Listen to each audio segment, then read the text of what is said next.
Tayabas, sa iba pa mga bayan, dahan-dahan lang ha, madulas po ang ating mga daan. Good morning ha, kay Provincial Officer ng PSA, Ma'am Irene Pukyutan. Wala kayong audio ha, kala ko ako lang, sabi ni Ma'am Irene Pukyutan. Meron ma'am, kanina yon nawala, ngayon ma'am ay palagay ko meron na ha. Pakitext mo ako Ma'am Irene kung may audio na kami ha. Kasi sabi niya, kala daw niya siya lang ang walang audio eh. Siguro kanina yon ha. Kanina yon. Pero ngayon po ay inaayos na ang ating magagaling na nasa technical ha. Sa mga kasamahan po natin na nakatutok sa Okay 98.9, sa mga nasa studio ng 98.9, ang tabay lang po at inaayos po ng technical team natin ang ating audio sa ating pong edisyon ng ating palatuntunan ngayon dito sa ating palatuntunan. Kagaya po ng binanggit ko, maaari pong hindi nyo kami naririnig via Facebook live stream ngayong araw na ito, pero malakas po na kaming mapapakinggan nyo sa mga himpilan nating tinukoy kani-kanina lamang. Nasa ano ito eh, si Ma'am Irene sa Santo Tomas Batangas pa to. Kaya siguro nagre-rely siya sa bumabiyahe na yan Oo. patungo dito sa atin sa lungsod ng Lucena dahil alam mo naman ang Philippine Statistics Authority tuloy-tuloy sa pagbibigay po ng serbisyo sa ating mga kabayan, sa mga kumukuha po ng inyong kopya, ng inyong birth at marriage certificate, sa mga kukuha po, magpapakasal pa lang ng certificate of no marriage at marami pang iba pang mga mahahalaga na dokumento. Oo ha, good morning sa mga staff niya, lalo na kay Margie ha. Sino pa? Kay Alma. Sino nga yung isang nasa finance doon? Nalimutan. Si Ma'am Irma. Si Irma, ha? Itong si Ma'am Irma, ha? Yung iba pa mga staff, si Nika, sino pa yung mga naalala natin dyan sa PSA? Masisipag ang mga empleyado ng PSA. Bukod tanging ang lungsod lang yata ng Lucena, kung hindi ako nagkakamali, ang hindi nakakapag-survey. The rest ng mga municipal ay nakakapag-survey na sapagkat ito ay nasa batas. Subalit, ang alam natin na banggit na sa akin kahapon, ito lamang lungsod ng Lucena ang parang hindi mo na pinayagan ng ating punong lungsod sapagkat alam mo na tumataas nga yung COVID cases. Even the governor, yan ang sinasabi.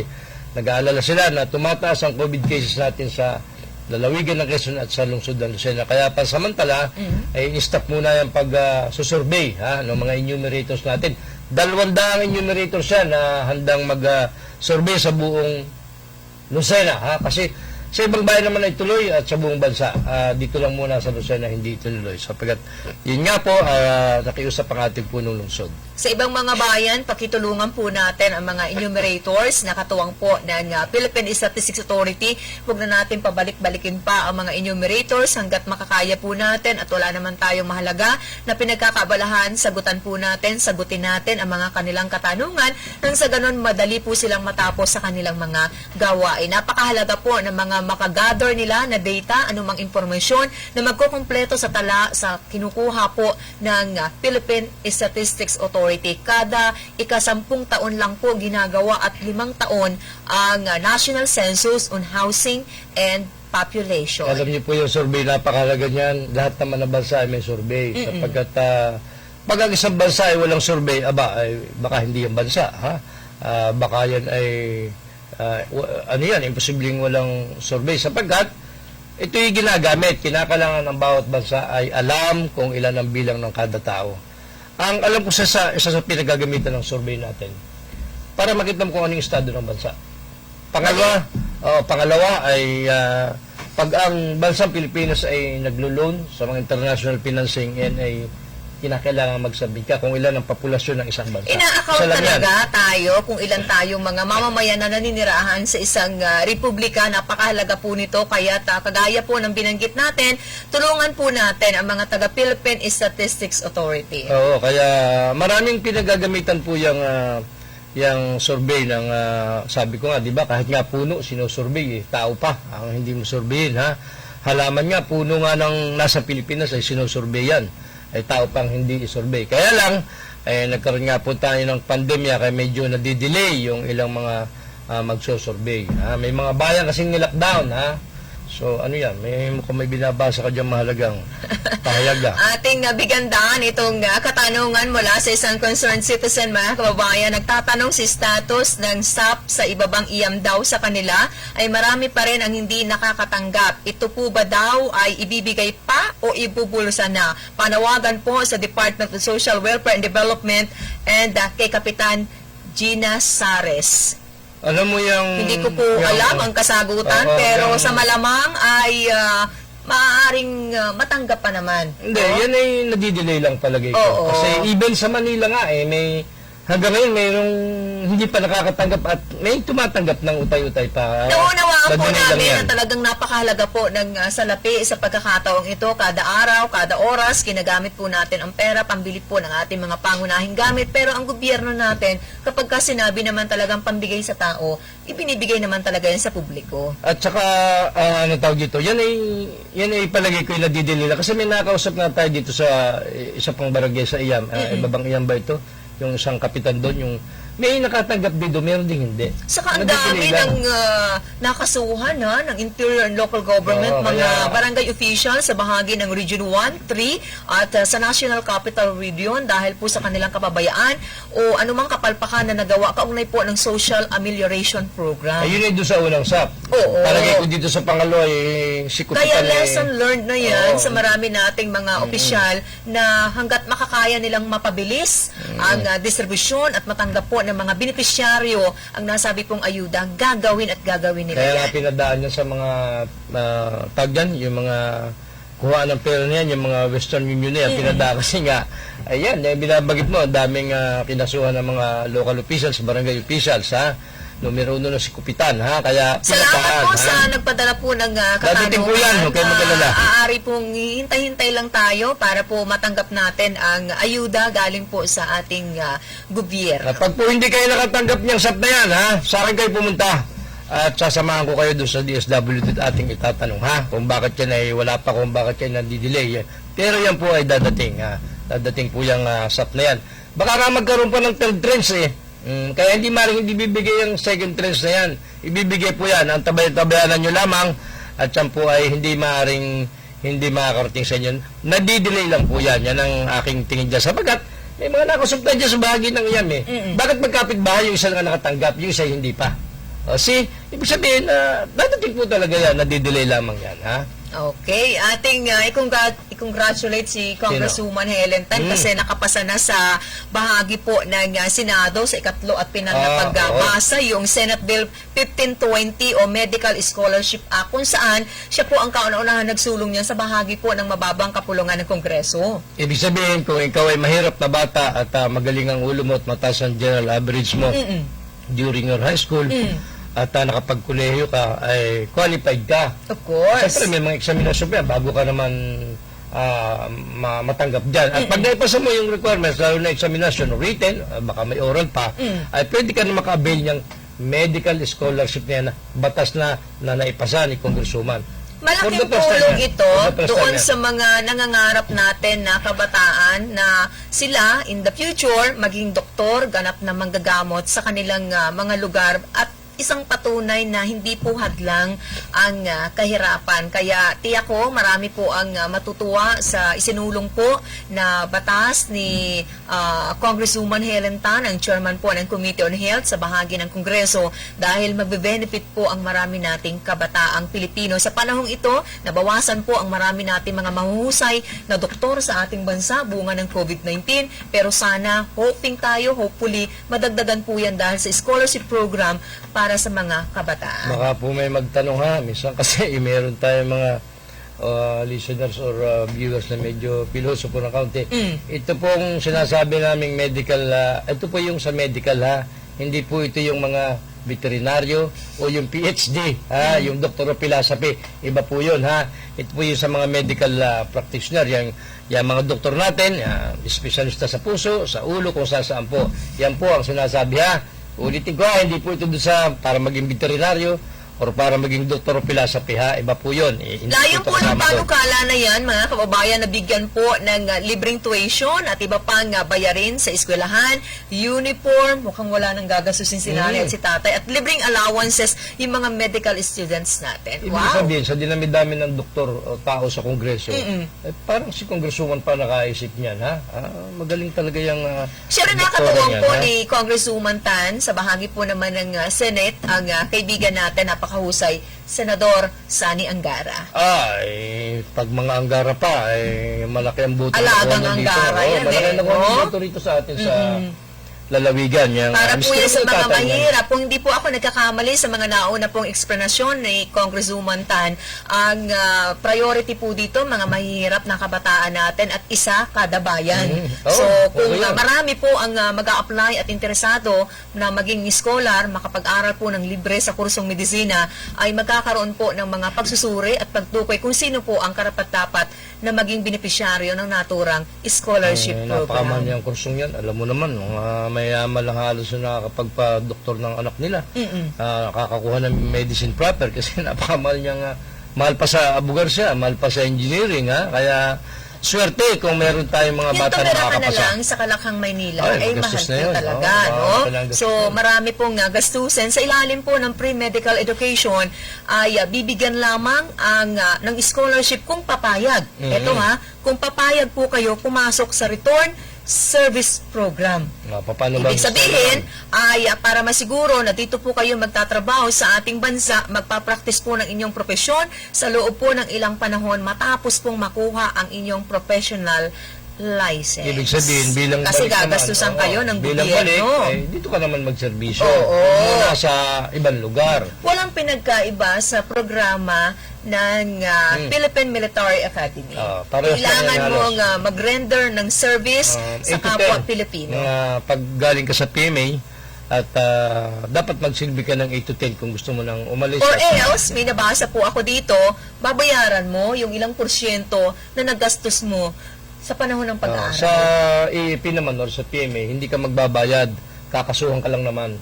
Pag hindi mo na-meet yung requirements na dapat 8 to 10 years ka magsisilbi at bigla kang umalis, ay mako-court martial ka. Yan ang sistema. Ang alam ko sa pag-graduate ka ng Philippine Military Academy, ayaw mo tapusin yung dapat requirements na hanggang 10 taon, mag-charge ka, makakasuhan ka. So, kailangan tapusin mo muna bago ka umalis sa serbisyo. Halimbawa, ikaw ay graduate ng PMA, napapunta ka sa Air Force, at naumay ka na, gusto mo nang lumabas sa AFP, sa Philippine Air Force, gusto mo nang pumasok sa commercial plane, ganyan, commercial flight, ganyan. Mas mataas ang sahod. Oo, kasi maraming gumagawa niyan umaalis at nag-schooling na naman. May offer na dumating. Yan. So, umaalis sa serbisyo, dapat tapusin mo yung requirement na Naunawaan po mataas. natin yung mga personal na kadahilanan ng ilang mga nagtapos ng tinulungan po ng gobyerno natin kung bakit after they graduated, umaalis po ng ating bansa. Pero higit na kailangan natin, kaya dalawang kamay po tayong sumasaludo doon sa mga doktor at the barrio natin na alam nyo naman, talagang nakikipamuhay at hindi po naniningil ng may kataasan sa mga maliliit nating kababayan ang ginagawa. Voluntary pa nagbibigay ng kanilang serbisyo. Mabuhay po kayo. Oo, kung natatandaan mo yung ating dating regional commander ng PNP, si General dating RD. Yung ating napuntahan dati, pinalta ni General Danao. So may kapatid siya na PMA din. Nung ang alam ko, hindi siya masyado nagtagal sa serbisyo at pumasok siya sa Philippine Airlines at naging matagumpay yung kanyang karir.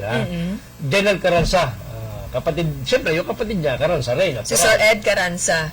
Yung kanyang kapatid na graduate din ng PMA ay kaklase ni SILG Anyo ay hindi nagtagal sa serbisyo at siguro inabot lang yung minimum requirements na bago ka umalis at pumunta sa commercial flight sa Philippine Airlines at mas mayaman doon sa kapatid niya kasi nga malaki ang sweldo naman sa commercial flight at hindi lang basta local international flight pa yun. Okay, magpapatuloy po tayo sa ating mga pag-uusapan sa palatuntunang stand-up balikatan para sa Sulong Quezon. Ngayong tiyak ko maganda ang ngiti ng marami akinsi ngayon sa buwan ng Setyembre taong 2020. Babalik po ang palatuntunang stand-up para sa mga nakatutok, sa mga humihigop po ng mainit na kape, sa mga nag-aalmusal, sa mga patuloy pong laman po ng ating mga lansangan. Mag-ingat po kayo, patuloy po namin pinapaalalanan yan sa inyong lahat mga kababayan. Babalik po ang palatuntunang ito makalipas po ang ilan nating mga patalastas.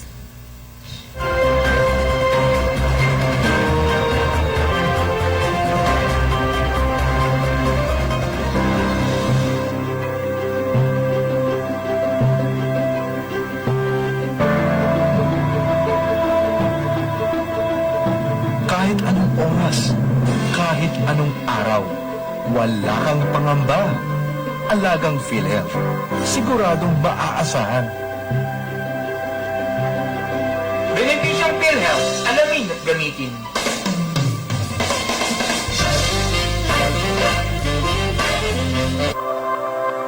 Domingo Veterinary Clinic and Grooming Center, 3rd Street, West Employees Village, Lucena City.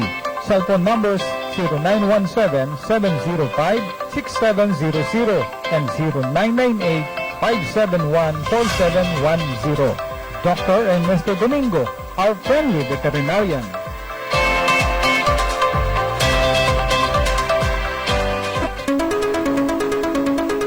Isuzu Pagbilao Care, your reliable Isuzu cars and trucks dealer here in Quezon, now offers best value parts, top quality repair and maintenance services, with freebies and discounts with free meals while you wait.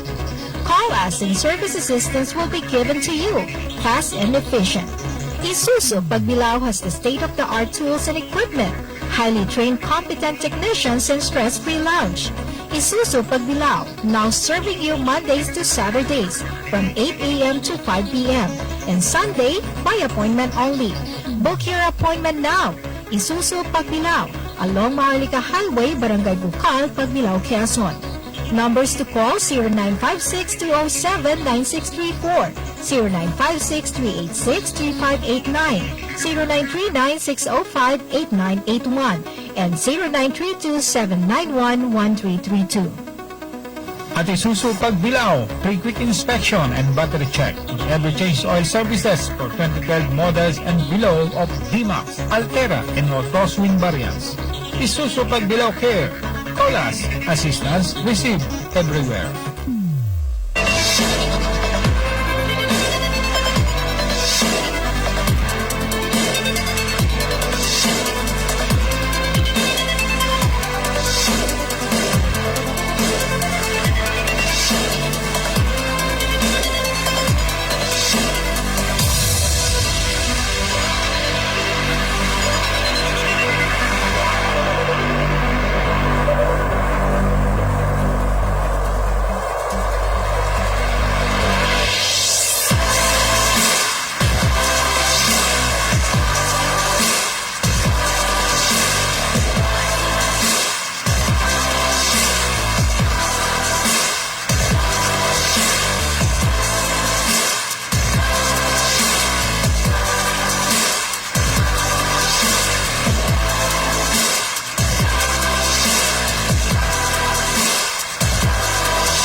Ang mga may sakit ay hindi dapat pinaghihintay at huwag nating ilagay sa panganibang buhay ng ating mga mahal na kapamilya. Narito palagi ang sigurado at ligtas sa serbisyo ng Sakip Buhay Ambulance Center. Sakip Buhay Ambulance Center. Mga pribadong ambulansya na 24 hours on call.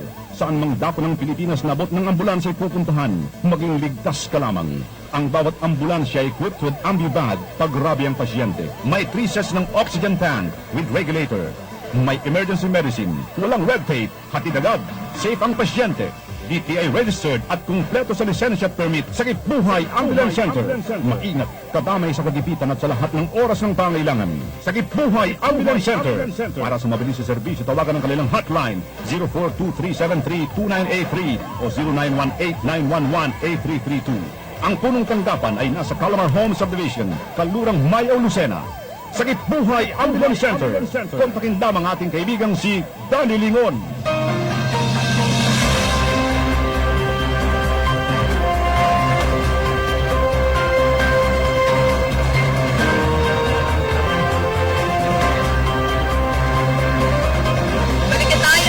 Pagtalakay mga kababayan sa palatuntunang stand-up balikatan para sa Sulong Quezon sa mga bagong kabubukas ng inyong transistor radio. Patuloy niyo po kami sinasamahan at makakasama hanggang ikapito ng napakaganda nating umaga dito po sa mga impila ng 95.1 Kiss FM, 97.5 Radio City, 105.3 FM Pakakak ng Bayan at sa mga himpilan po ng bahagi po ng ika-4 na distrito natin, 98.9 Love FM, 98.3 Supreme Radio Bayan po ng Tagkawayan at sa bahagi po ng Gumakan, 93.3 Samantala, mapapakinggan nyo kami Mamaya-maya lang alas 9 ng umaga sa 92.7 Spirit FM, bayan po ng Infanta, at napapanood niyo po kami via broadcast Channel 6, mga kababayan. Nasa linya po ng ating komunikasyon, mga kabalitaan natin sa ating palatuntunan, mga kababayan, dito po sa ating ikalawang araw sa loob ng isang linggo, araw po ng Martes, karangalan natin makabalitaan, Board Member Sani Ubana. Magandang umaga, Bukal Sani Ubana. Medyo mahina. Oo. Yan. Magandang Hello. umaga, Hello. Bukal Ubana. Yan. Magandang umaga sa iyo. Opo, maulang umaga po sa ating mga kaubayan sa bahagi po ng Port District. Marami pong salamat, Bukal Ubana, sa pagkakataon at pinagbigyan niyo po ang ating palatuntunang stand-up para kami po ay makakuha ng ilang mga mahalagang impormasyon kaugnay po sa mga naging kaganapan sa inyo pong ginanap na sesyon nung araw po ng Biyernes sa bahagi po ng sangguniang panlalawigan natin ng Quezon. Pwede na ba namin kayong i-congratulate dahil kayo yung sinestyon ni Board Member Derek Magbuhos na gawin po na majority floor leader sa bago pong o gagawin yung reorganization? Well, yes, hindi pa naman at nagaganap pa yung nomination sa akin sa Biyernes. But then again, maraming salamat ng invitation. At tama ka, nagkaroon kami ng reorganization na nakaraang Biyernes.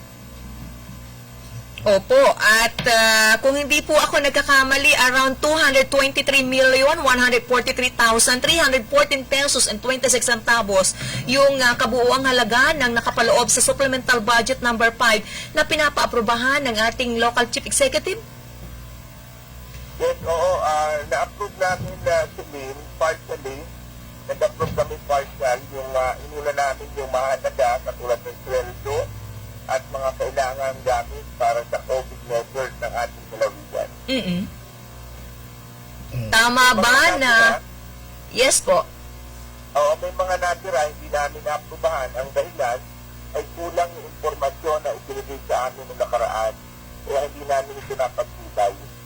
Ilang pagkakataon na maaari po bang malaman, Board Member Ubana, kung ilang beses nang ginawa ng Chief Executive natin na humiling ng kailangang ma-approve ang isang particular na budget nang walang kaukulang dokumento nakalakip? Well, hindi ko na maalala kung ilan, pero siguro mahigit isa na yung instance o mahigit isa na yung pagkakataon na hindi kompleto yung informasyon pinagdadala sa amin. Iba't iba eh. Tinatanong ko po yan dahil naririnig po ang marami kung para malaman kung nagiging practice na ba ito sa ating pamahalaan na hindi malinaw kung ano po yung mga nakapaloob sa aprobahan natin. Pero ito ng ating bayan, ng bawat Juan de la Cruz. Kaya mahalaga pong malaman ng bawat isa, Board Member Ubana. Yes, oo. Iba't iba yung kakulangan eh. Minsan hindi kompleto yung attachment. Minsan hindi alam kung saan ilalaan. At minsan hindi rin alam kung magkaano ilalaan. So iba't iba yung antas yung kakulangan ng informasyon. Pero yun yung nagiging pangunahing problema namin. Hindi talaga kami makapagpasya ng maayos at hindi makapag-desisyon ng mabuti sapagkat kulang yung basihan na nakikita namin. Opo. Bago po sa ilang pang katanungan ng inyong lingkod, Bukal Ubana, bigyan po natin ng pagkakataon ang partner pa rin natin dito sa ating palatuntunang stand-up na makapagbigay po sa inyo ng ilang katanungan, si Mr. King Pormaran. Ay, Bukal, magandang umaga, Bukal. Ay, magandang umaga, partner. Magandang umaga, Sting. Opo. Ang base po sa aking napag-alaman ng mga previous years pa, marami na ganyan nangyayari na nagpapa-approve ang executive, let's say 90 million nang wala ring mga attachment. At yan po pala yung mga naging nangyari nung una pa at kaya nga nag-trigger yan. Para, ito po ba yung mga nagtitrigger kung bakit magre-reorganization kayo at pasamantala ibinakit ang mga chairmanship at ibinakit din ang minority floor leader at majority floor leader. Ano po yung nag-trigger nito, Bukal? At hindi pa naman ganun katagalang majority floor leader itong si Bukal Suarez. Bakit po biglang magbabago na naman? Ano po ang naging sanhi at nagkaroon kayo ng ganung pagpapasya, lalo na si Bukal Derek Magbuhos na sila ngayon lang po naman ang nakararami, Bukal? Salamat din, napakagandang tanong yan. Actually, ang bumoto noong nakaraang Biyernes para sa reorganization ay Siyam. Siyam ang bumoto na baguhin ang mga pamunuan sapagkat may dalawang dahilan natin na lumitaw doon sa pag-usap. Una, yung lantarang hindi pagsunod sa aming alituntuning panloob. Yung internal rules. Tayo ang pinakamataas na antas ng sanggunian sa ating dalawigan. Pag tayo mismo hindi nasunod sa ating alituntuning panloob, baka hindi tayo igadang ng mga sanggunian na ibaba sa atin. Katulad ng sangguniang barangay, ng sangguniang bayan, ng sangguniang panloob. Ito yun. Hindi pagsunod at pagsuway sa alituntuning panloob. Pangalawa, na lumilitaw na dahilan ay itong kakulangan nga ng mga dokumento o attachment sakali na meron kaming pagpapasyahan. Ay ito ay isang malaking bagay sapagkat hindi kami makapagpasya ng maayos kapag wala naman kaming basihan. Opo. Bukal, pag ganyang meron kayong malakihang pagpupulong, lalo na kung may aprobahang napaka hundreds of millions, tulad nitong 2 to 3 million na ito. Sino po ba ang authorized sa inyo na magpatawag ng mga nasa department, yung mga concerned people, yung mga department head tulad ng treasury, budget, accounting, MPDC, administrator? Sino po ang may sole authority na magpatawag niyan? Ang majority floor leader po ba? Ang presiding officer po ba? O ang minority floor leader? Sino po ang authorized magpatawag sa mga concerned department head pag ganyang may approbang pong ganyang kalaking budget, Bukal? Ay di, ang aming pangunahing responsibility ay di yung majority leader. Ang dahilan, siyempre yung majority leader ang kumakatawan sa mayorya ng sanggunian, kaya dapat ay ito yung may kapangyarihan na magpatawag ng mga kaukulang personalidad para tulungan ang sanggunian na maintindihan, maunawaan yung hinihiling at magkaroon ng matalinong pagpapasya. Yung minority naman, kami naman sa minority dati, siyempre wala tayong kapangyarihan at kakaunti sila kami ni Derek, dalawa lang kami. So, wala kami sa posisyon na magpatawag. Ibig sabihin, Bukal, kung ang majority floor leader ang dapat magpatawag ng mga concerned people or concerned official natin tulad niya niyang sa accounting, tulad niyang sa budget officer, ay parang hindi po yata pinakinggan, sapagkat ang ipinadala ay mga representative lamang po, Bukal. Hindi po yung mismong budget officer o yung ating accountant o yung ating MPDC ang pumunta. Bakit po madalas daw kahit sa mga committee hearing, hindi po dumadalo itong mga opisyalis ng probinsya tulad yan, yung budget, yung accounting na yan. Bakit po kahit daw sa committee, hindi daw po yan dumadalo? Sabi sa atin ng ilang mga natanong nating Bukal Sani. Totoo yan, King. Ito yan sa mga disappointment namin. Ito yan sa mga kalungkutan namin. Ang dahilan ay yung mga pinadadalo o pinapupunta ay hindi rin makasagot. Ang palaging sagot ay itatanong ko pa po kay accountant, itatanong ko pa po kay budget officer. Kaya po kami natatagalan. Paminsan ay hindi kami makapagpasya ng maayos sapagkat ganun nga yung sistema. Pero inaasahan ko din na magbabago yan, lalo na sa pagpasok ng bagong majority ngayon, ay sisiguraduhin namin na yung mga karapat-dapat na tao na tutulong sa amin ang nandoon at kasama namin sa sangguniang panlalawigan, sakali may pag-a-approbahan na ganyan. At kung hindi sila makakadali, kung hindi sila makakakita, ay baka hindi mahalaga sa kanila yan. Ay di hindi mahalaga sa kanila, ay hindi rin mahalaga sa amin yan. Opo.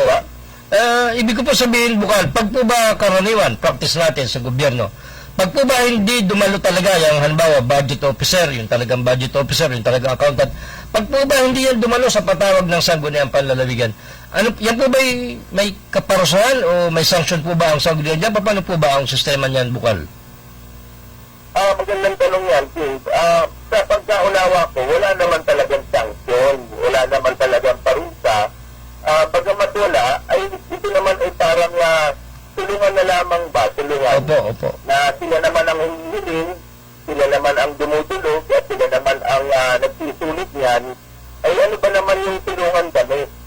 Kasi hindi naman kami mga robot eh. Hindi naman tayo, kumbaga saan dipindot lang na pag isinadmit ka, ay approve na lang ng approve. Hindi. Opo. Kasi mga bukal, may sariling isip yan, may sariling disposisyon, ay hinahingi din kami ng tulong. Bagamat walang kaparusahan yan, pero obligation nila na sumalo sapagkat sila ay hindi natatawag ng legislative branch. Kaya marapat lamang na pahalagahan nila yun. Anyway, bukal. Siguro ay baka kaya ayaw dumalo, ay baka mga camera shy at hindi marunong magpagsasalita. Baka po mga mahihayin yung po ang aking observation. Anyway, bukal, salamat at ibabalik ko sa partner ko yung mga tanong. Okay, thank you. Bukalubana, ano po ang partikular na batas pangloob o nakapaloob sa internal rules ng Sangguniang Panlalawigan ang partikular na hindi po nasusunod kaya yung binabanggit nyo na nagtulak o nag-ugat para magkaroon po tayo ng reorganisasyon? Well, magandang tanong yan, Celine. Patunayan, yan na nga yung magandang maliwanagan yung ating mga tigapakinig. Ang pangunahing hindi nasunod ay itong aming alisuntunin sa loob tungkol sa sesyon. Kasi alam mo na pagkaisa namin na ang sesyon namin ito yung Biyernes, alas 10 ng umaga. Ngayon, may isang pagkakataon, hindi pa natatagalan, mga 2 weeks ago. Isang Martes ay kami pinatatawag at kami daw ay kailangan dumalo ng isang regular session. So kami nagtataka kung bakit yung aming napagkasundo ang Biyernes gagawin yung Martes. So hindi nakarating, hindi pumunta yung iba ko mga kasama sapagkat hindi nga namin kinikilala yung Martes ngayon. Ngayon, nung dumating yung Biyernes, na dapat sana kami papunta na sa Lucena, niyagdadalur nga ng meeting, ay lumabas naman ang isang sulat ng ating mahal na gobernador at kami tinatawag sa isang special session ng Biyernes. Special. Kaya yung mga kasama ko, nalito. Ano ba ang pupuntahan nating session? Regular session ba? O special session? Oo. Ay alam mo, Celine, malaki ang pagkakaiba nun. Kasi sa regular session, marami kaming tatalakayin sa agenda. Sa special session, isa lang. Opo. Ang pwede namin talakayin yung nakapaloob sa sulat ni Governor Suarez. So doon kami nalito at nawala ng gana ang mga kasama ko sapagkat hindi na maayos yung sistema ng aming sesyon. Ba, maliban po dyan, meron pa bang ibang nakapaloob doon sa internal rules na nalalabag Board Member Ubana? Well, actually, meron man, Celine, pero pwede na natin isang tabi yun eh. Ibig sabihin, hindi malaking bagay yun yung pang mga ilangan ng reorganisasyon. Pero itong kalituhan, itong kawalang pagpapahalaga din sa sesyon, ay alam mo, ang sesyon, mahalaga sa amin yan. Kasi Celine, isang beses lang kami nagpupulong, isang linggo. Kaya mahalaga sa amin ang bawat pagkakataon na kami ay napunta sa Lucena, kami nag-aabala na maggayak, maghanda at mag-aral. Ay kapag hindi nasusunod yun, ay doon nagkakaroon ng malaking aberya. Yung iba naman, maliliit na, pwede na natin tusin yun. Hindi naman tayo maselan. Huwag lamang yung pangunahing dahilan na trabaho namin. Dapat hindi na lang ang trabaho namin, mag-tusin. Ano? Opo. Marami po ang natutuwa sa inyo, Board Member Ubana, kapag pinapanood kayo sa inyo pong deliberasyon sa bahagi po ng Sangguniang Panlalawigan dahil napaka-cool nyo raw na opisyal ng ating pamahalaan. Despite ng nakakainis ang nangyayari sa Sanggunian, ay kalmang-kalma lang daw po ang isang Board Member Ubana. Ay, salamat, Selena. Kailangan kasi para dapat maging mainahon para lubos na maunawaan yung sitwasyon. Thank you. Opo. At marami pong salamat sa pagkakataon na Bukal Ubana. At least ay narinig po ng ating mga taga-subaybay dito sa palatuntunang stand up ang katotohanan at nasa likod po ng pangyayari na pinag-uusapan hanggang sa ngayon naging kaganapan sa bahagi po ng Sangguniang Panlalawigan ng Quezon. Ang next session po ninyo ay kailan po naka-schedule, Bukal Ubana?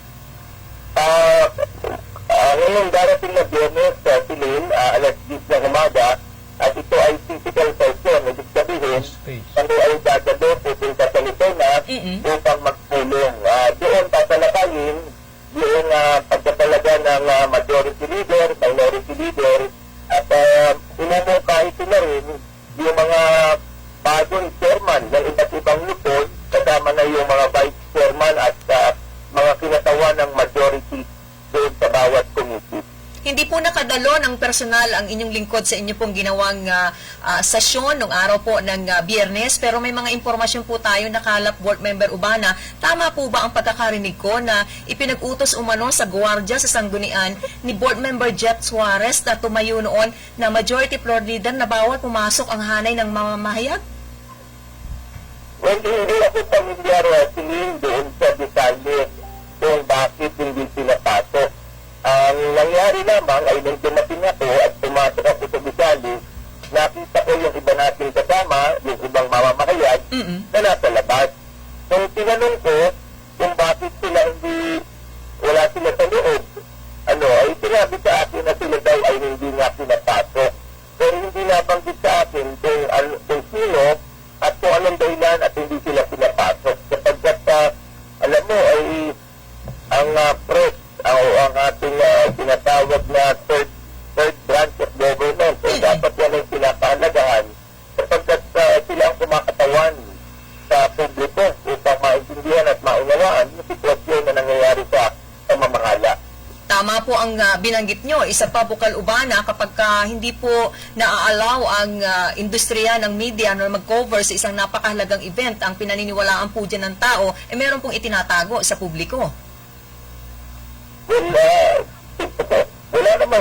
Wala naman tinatago marami. Pero ang halaga lamang doon ay pinagkakaitan ang ating mga mamamayan na mapakinggan at masubaybayanin ang nangyayari. Sa tingin ko naman wala namang intensyong magtago. Ang problema nga ay di nagkakait ng pagkakataon na lubos na maintindihan ng ating mga mamamayan. Opo, alam nyo naman ang mga media ay katuwang yan na mga kagaya nyong elected officials dito sa ating palatuntunan. Nagsusumikap at gumagawa po kami ng paraan para at least ay makatuwang po ninyo para mabigyan po natin ng tamang impormasyon ang ating mga kaubayan kaugnay po ng inyong mga programa. Tama po, tama. Sang-ayon ako dyan sa inyo. 100% in agreement. Opo. Marami pong salamat sa oras Bukal Sani Ubana sa pagkakataong ito. Baka meron po kayong panawagan, mensahe po sa ating mga nakikinig at sana'y manatili ang tiwala sa bahagi po mga miyembro ng Sangguniang Panlalawigan. Nasa inyo po ang pagkakataon. Board Member Sani Ubana. Maraming salamat, Celine. Muli, magpapasalamat ako sa inyo at sa pagkakataon na ibinigay upang maging bahagi ng inyong malaganap na programa sa Stand Up, sa puri-puri, sapagkat dahil sa inyo, maraming mamamayan natin sa lalawigan na nagsimulat sa mga usaping pamamahala. Isa lang ang ipararating ko sa ating mga kababayan, sa ating mga kalalawigan. May bagong mayorya po sa Sangguniang Panlalawigan at ito po ay mayorya na hindi magiging hadlang, hindi po ito makakatira sa kaunlaran ng ating lalawigan. Pagkos ito po ay magiging katulong at ito sa lahat bantay sa kakulangan, bantay sa mga maling paraan at ito po ay magiging katulong para sa higit na kaunlaran ng ating lalawigan. Thank you, Celine. Marami po salamat, magandang umaga. Napakinggan nyo mga kaubayan, si Board Member Zani Ubana, ang isa sa mga mahusay na miyembro ng Sangguniang Panlalawigan ng Quezon. May kaugnayan sa naging kaganapan sa isinagawa po nilang sesyon noong araw po ng Biyernes. Malinaw na malinaw po yan ang naging kaganapan at narinig nyo mismo kay Board Member Zani Ubana. Alam mo, sa pagkakilala ko, si Bukal Sani Ubana, pagdating sa legislative, executive, ay biyasa na yan. Kasi di ba ilang termino naging mayor, then naging bukal pa balik-balik, di ba? Kaya pagdating nagtrabaho sa Kongreso, kaya ang proseso po sa ating sanggunian ay wala na siyang very hindi alam familiar. doon. Ibig sabihin, pagdating sa usapin ng Sangguniang Panlalawigan, ay wala na siyang hindi alam doon. Halos lahat, even lahat ng mga committee, nahawakan na niya, miski nung araw pa, nung iba pa ang vice governor, iba pa ang gobernador, nahawakan na niya. Kaya wala, alam na niya lahat. Very educated. Ang One alam ko word, eh. no? Ng isa pong Oo. paglalarawan kay Board Member Ubana. Kitang-kita niyo naman, napakakalmado, Ay, kita mo, hindi natatalo dun sa ano, ha? sa bahagi po ng sanggunian. At kahit pa siguro sa mga nakalipas kong sesyon na obserbahan natin na siyam ang nasa bahagi ng Oo. mayorya at tanging sila lang, halimbawa ni Board Member Derek magbuhos sa bahagi po naman ng minorya, kayang-kaya niyang papaniwalayan ang siyam na katao sa majority. Kaya nga ganun, sabi ko sa'yo, si Bukalsani, wala nang hindi alam. Alam na niya lahat ang nagaganap at nagaganap dyan sa Sangguniang Panlalawig. Dahil sa experience na siya, matagal na siyang bukal, matagal na mayor. Kita mo, hindi natatalong mayor, ha? Pabalik-balik lang. Mayor din, yung asawa niya, naging bukal, naging mayor. So kaya, kumbaga sa isang trabaho, master na niya. Patuloy po nating babantayan, pinapangako po ng palatuntunang stand up sa lahat po ng ating mga kabayan Quezonians mula una hanggang ika-4 na distrito ng ating lalawigan ang mga magiging kaganapan pa sa bahagi po ng Sangguniang Panlalawigan. Tamang-tama ang binanggit ni Bukal Ubana, kailangan po talaga sa bawat papapasa ay nakalakip ang mga attachment kung saan-saan po natin gugulin ang pera po ng ating bayan. Kaya po ito po ay pakiusap natin para hindi po nagkakaroon ng mga pagtatalo at kaunting pag-irita at pikunan dyan sa Sangguniang Panlalawigan.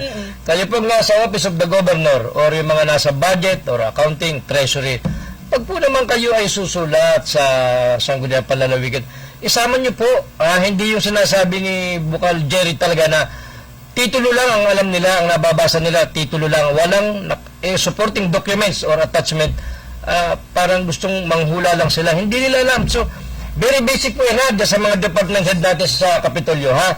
Alam kong kayo magagaling, pero bakit ganon? Maraming po salamat sa kakaiba, lahat po ha? ng mga tumutok mga kaubayan sa edisyon ng ating palatuntunan ngayon. Batiin ko muna na magandang umaga si Sir Christian sa Toray Reyes sa bahagi po ng San Diego Bukid, sa bayan po ng Gumaca, Quezon. Magandang umaga kay June Salva, kay Ma'am Arlene Hinobe ng bayan po ng Sariaya, kay Maravilla RJ, Gadison Di Maculangan. Sa inyo pong lahat sa mga tumutok, maraming salamat. Pasalamat na tayo, partner.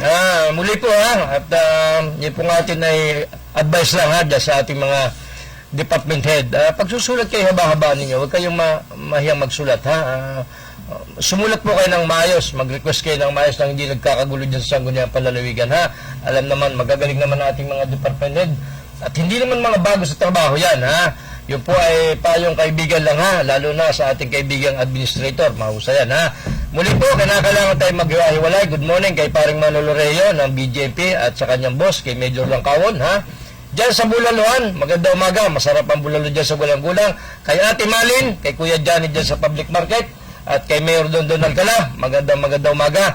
Marami po salamat, bukas babalik kami, si King Formaron po. Pasalamatan natin ang ating mga nakatuwang mula sa bahaging technical. Napakahusay si Randy Remontigue, Danny Ordonez, Ramil Ramos, Junjun Salobre, si Raymond Albolida, at si Lloyd Habola. Pasalamatan natin muli si Board Member Sunny Ubana sa ating po nakabalitaan sa kabilang linya ng ating komunikasyon. Siyempre, mga tumutok buong oras, ika-6 hanggang ika-7 na napakandang umaga sa ating palatuntunan. Siyempre, ako po ay nakabalitaan na kasama buong oras, maliit na tinig. Mula po sa bahagi ng Bondok Peninsula, nagmamalaki. Isa pong anak ng magsasakang magniniyog, si Celine Tutor, muli nagsasabing good morning, mabuhay tayong lahat.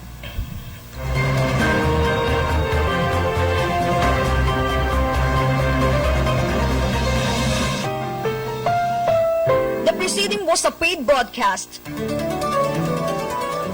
Ang mga narinig na opinyon at pahayag ay pawang